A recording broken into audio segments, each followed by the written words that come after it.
Pertarungan antara Xiaoyan dan Yang Hao berakhir dengan kemenangan Xiaoyan yang luar biasa, membuat Ling Chuan dan komandan kelima terkejut. Yang Hao, yang memiliki kekuatan di puncak bintang kelima Dojun, dikalahkan dengan cara yang menyedihkan. Setelah kekalahan, Yang Hao menjadi marah dan menyerang Xiaoyan lagi, tetapi dihentikan oleh komandan kedua klan Gu, Lin Xiu. Lin Xiu kemudian menantang Xiaoyan, tetapi dihentikan oleh sesepuh Guzan yang marah karena perilaku Lin Xiu yang tidak sopan terhadap tamu. Guzan memperingatkan Xiaoyan bahwa dia akan menghadapi banyak masalah di masa depan karena memiliki hubungan dengan nona muda. Tak lama setelah itu, seorang wanita berpakaian merah datang yang merupakan anggota klan Yan dan memiliki api surgawi yang kuat. Wanita itu Ho Jai. Ia tertarik dengan api surgawi Xiaoyan dan bahkan ia sangat ingin bertukar pukulan dengannya. Singkat cerita, Xiaoyan dan rombongan meninggalkan gedung. Namun ada 3 sosok berjubah hitam mengintai mereka dari Hall of Souls yang ternyata adalah klan Han. Mereka ingin melihat seberapa jauh klan Xiao telah jatuh dan tidak memiliki niat untuk menangkap Xiaoyan saat ini. Namun nantinya mereka dihentikan oleh dokter peri kecil. Beberapa saat kemudian, Xiaoyan dan kelompoknya tiba di alam Gu. Setelah pintu spasial terbuka, sebelum masuk, Xiaoyan bertemu dengan Han Ya, seorang anggota klan Han. Dan setelah masuk ke alam Gu, Xiaoyan dan kelompoknya menaiki kapal perang terbang yang disebut perahu pesawat ulang-alik untuk menuju ke pegunungan suci Gu. Di kapal perang, Xiaoyan bertemu dengan Ho Xuan, seorang anggota klan Yan yang mengenal Xiaoyan dan mengetahui tentang kedatangannya di alam Gu. Xiaoyan berniat untuk mencari Han Ya dan membalas dendam atas kematian Xiao Xuan. Sementara Ho Xuan tampaknya ramah dan tidak memiliki niat buruk terhadap Xiaoyan. Alam Gu sendiri adalah tempat yang misterius dengan energi alam yang kuat. Dan Xiaoyan berharap dapat memperoleh hasil yang besar dalam pelatihannya di tempat ini. Tak lama setelah itu, Xiaoyan bertemu dengan Ho Xuan, seorang anggota klan Yan, di kapal perang terbang yang membawa mereka ke pegunungan suci Gu di alam Gu. Ho Xuan memberitahu Xiaoyan tentang makam surgawi, sebuah tempat misterius yang berisi makam-makam ahli dari zaman kuno, termasuk makam leluhur Xiaoyan. Makam surgawi memiliki jejak energi yang bisa meningkatkan kekuatan seseorang jika mereka berhasil mengalahkan penampilannya. Waktu di dalam makam surgawi juga mengalir lebih lambat daripada di dunia luar. Xiaoyan kemudian bertemu dengan Gu Zhen, seorang anggota klan Gu yang berpangkat tinggi. Gu Zhen memberitahu Xiaoyan tentang pentingnya garis keturunan Dou di dalam klan Gu dan bagaimana mereka sangat menghargai garis keturunan ini. Gu Zhen juga memberikan peringatan kepada Xiaoyan tentang kesulitan yang akan dihadapi jika dia tidak bisa mencapai kelas Doshang dan bagaimana hal ini akan berdampak pada hubungan dengan Zan'er. Xiaoyan menunjukkan kepercayaan dirinya dan menyatakan bahwa dia akan mencapai kelas Doshang. Gu Zhen merespons dengan skeptis tapi juga puas dengan kepercayaan diri Xiaoyan. Kapal perang kemudian tiba di pegunungan suci Gu, dan Xiaoyan merasakan keakraban dan kerinduan dari dalam tulangnya saat melihat sosok hijau berkabut di puncak gunung. Gu Zhen memberikan peringatan terakhir kepada Xiaoyan tentang tekanan yang Zan'er hadapi dalam klan Gu, dan bagaimana Xiaoyan harus mencapai kelas Doshang jika ingin bersama dengan Zan'er. Xiaoyan menunjukkan tekadnya untuk mencapai tujuannya dan tidak akan dihentikan oleh apapun. Kemudian setelah itu, Xiaoyan pun pergi dan tiba di pegunungan suci Gu, yaitu markas besar klan Gu. Dengan kapal perang besar, dia disambut oleh Zan'er, seorang wanita cantik dari klan Gu yang memiliki hubungan dekat dengannya. Namun, kedatangannya tidak disambut baik oleh beberapa anggota klan Gu, yang merasa bahwa Xiaoyan bukanlah orang yang pantas untuk diterima sebagai tamu. Penatua Gu Qian, seorang Dojun bintang 8, bahkan menyerang Xiaoyan dengan tekanan mata yang kuat. Tetapi Xiaoyan dengan mudah mengatasinya. Zan'er kemudian muncul dan menegur Gu Qian, yang kemudian mundur setelah diperingatkan oleh seorang sesepuh tak terlihat. Xiaoyan dan Zan'er kemudian berjalan menuju rumah bambu yang merupakan tempat latihan Zan'er. Di sana, mereka bertemu dengan Ling Ying, seorang tua yang memiliki hubungan dekat dengan Zan'er. Ling Ying memberitahu Xiaoyan bahwa Zan'er telah berusaha keras untuk melindungi klan Xiao dari tekanan klan Gu. Xiaoyan kemudian mengetahui bahwa ada 4 jenderal dari Black Submerged Army yang merupakan ahli puncak dari generasi muda klan Gu, dan salah satu dari mereka memiliki niat membunuh terhadapnya. Xiaoyan bertekad untuk menantang salah satu dari mereka dan membuktikan kekuatannya. Gu Yao, salah satu dari 4 jenderal, memperhatikan Xiaoyan dan Zan'er dari jauh dan berencana untuk menantangnya dalam upacara orang dewasa besok. Dia berniat untuk membuat Xiaoyan mengerti bahwa dia tidak bisa bersama dengan Zan'er karena bukan anggota klan Gu. Dan Zan'er pun memberitahu Xiaoyan bahwa upacara dewasa dalam klan Gu akan diadakan besok dan kemungkinan besar akan melibatkan Xiaoyan karena hubungannya dengan Zhan Er. Dia juga memperingatkan Xiaoyan tentang 4 jenderal besar klan Gu yang memiliki kekuatan luar biasa.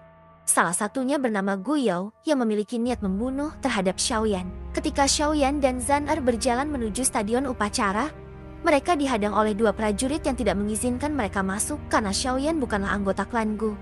Namun, kepala sekolah Akademi Jianan, Meng Tiankai, tiba-tiba muncul dan membantu Xiaoyan dengan mengusir prajurit-prajurit tersebut. Meng Tiankai kemudian berbicara dengan seorang lelaki tua berambut putih berjubah hitam bernama Gu Shan, yang merupakan salah satu sesepuh klan Gu yang memiliki pengaruh besar. Gu Shan meminta Gu Qian dan Gu Chu untuk mundur dan membiarkan Xiaoyan dan Zhan Er masuk. Setelah itu, Xiaoyan dan Zhan Er duduk di kursi yang telah disediakan. Dengan Meng Tiankai di samping mereka, Zhan Er menjelaskan bahwa Gu Shan adalah salah satu dari mereka yang menolak hubungan antara Xiaoyan dan dirinya. Di acara tersebut, ia menyaksikan beberapa anggota klan Gu menjalani tes untuk menentukan kekuatan garis keturunan mereka. Tes tersebut menentukan siapa yang akan mendapatkan tato klan yang dapat meningkatkan kekuatan mereka. Xiaoyan melihat beberapa anggota klan Gu yang kuat, termasuk Ling Chuan, Lin Xiu, dan Gu Zhen. Gu Zhen, salah satu komandan tentara terendam hitam, mendapatkan tato klan Ungu Emas karena reputasinya yang baik dan kekuatan garis keturunannya yang mencapai kelas 7. Kemudian, Gu Yao, salah satu dari 4 jenderal besar klan Gu yang dikenal sebagai Jenderal Iblis, menjalani tes dan mendapatkan tato klan Ungu Emas karena kekuatan garis keturunannya yang mencapai kelas 8. Gu Yao kemudian meminta untuk menunda acara selanjutnya, tetapi alasan spesifiknya tidak dijelaskan. Xiaoyan juga mengetahui bahwa makam surgawi akan segera dibuka setelah upacara dewasa selesai, dan ia perlu berhasil lulus ujian untuk memasukinya.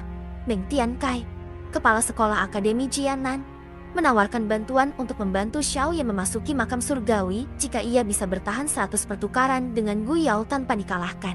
Gu Yao merupakan salah satu dari 4 jenderal besar klan Gu, memiliki kekuatan garis keturunan Dodi dan mempraktikkan ajaran sejati dari klan Gu. Xiaoyan, yang memiliki kekuatan Doujun bintang 5, menerima tantangan tersebut dan bertarung melawan Gu Yao. Pertempuran antara keduanya sangat intens, dengan keduanya menggunakan keterampilan dan kekuatan mereka untuk menyerang dan bertahan. Xiaoyan menggunakan penguasa Xuan berat dan Skyfire Sri Mysterious Cheney untuk melawan Gu Yao.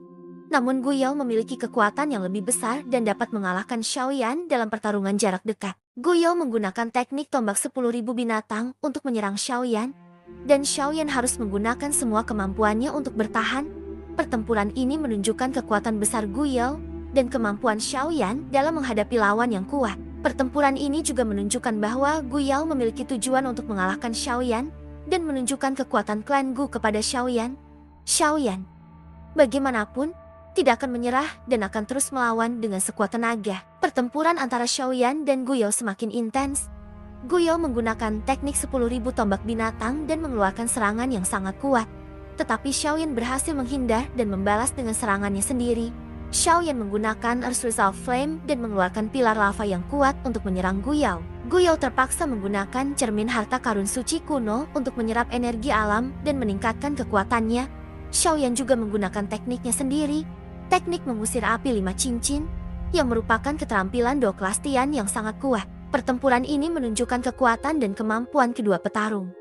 Dengan Xiaoyan yang menggunakan berbagai teknik dan strategi untuk melawan Gu Yao yang memiliki kekuatan Doujun bintang 8. Pertempuran ini juga menunjukkan kekaguman dan keterkejutan dari penonton, termasuk Tian Huo Junjie yang merasa jantungnya berdegup kencang melihat kekuatan Xiaoyan. Xiaoyan kemudian membentuk formasi aneh dengan 5 roh api, termasuk roh serigala, roh makan tutul, roh singa, roh harimau, dan roh naga. Formasi ini membentuk kumparan api 5 warna yang sangat besar dan kuat. Gu Yao membalas dengan jari hitam gelap yang berisi aura kehancuran, yang menyebabkan kerusakan hebat pada sekitarnya. Pertarungan ini menunjukkan kekuatan luar biasa dari kedua belah pihak, membuat para sesepuh klan Gu khawatir. Xiaoyan berhasil memaksa Gu Yao untuk menggunakan keterampilan penghancuran diam yang hebat. Tetapi Gu Yao juga menunjukkan kekuatan yang luar biasa dengan jari hitam gelapnya. Pertarungan ini belum berakhir dan hasilnya masih belum pasti. Pertarungan antara Xiaoyan dan Gu Yao mencapai puncaknya ketika kumparan api 5 warna Xiaoyan bertabrakan dengan jari hitam besar Gu Yao. Meskipun kumparan api tersebut kuat, namun tidak mampu menahan kekuatan jari hitam besar dan akhirnya meledak. Gu Yao yakin bahwa dia telah menang. Namun Xiaoyan memiliki rencana lain. Xiaoyan menggunakan kesempatan tersebut untuk mendekati Guyou dan menyerang dengan teratai api 4 warna yang kuat. Serangan ini menyebabkan jari hitam besar Guyou hancur dan membuatnya terkejut. Xiaoyan kemudian melancarkan serangan terakhir dengan cahaya api yang menyilaukan, membuat semua orang yakin bahwa Xiaoyan akan menang. Pertarungan ini menunjukkan kekuatan dan kecerdasan Xiaoyan dalam menghadapi lawan-lawannya yang kuat. Xiaoyan berhasil membalikan keadaan dan membuat Guyou terkejut dengan serangannya yang tidak terduga itu. Dan pada akhirnya, Xiaoyan berhasil memenangkan pertarungan tersebut.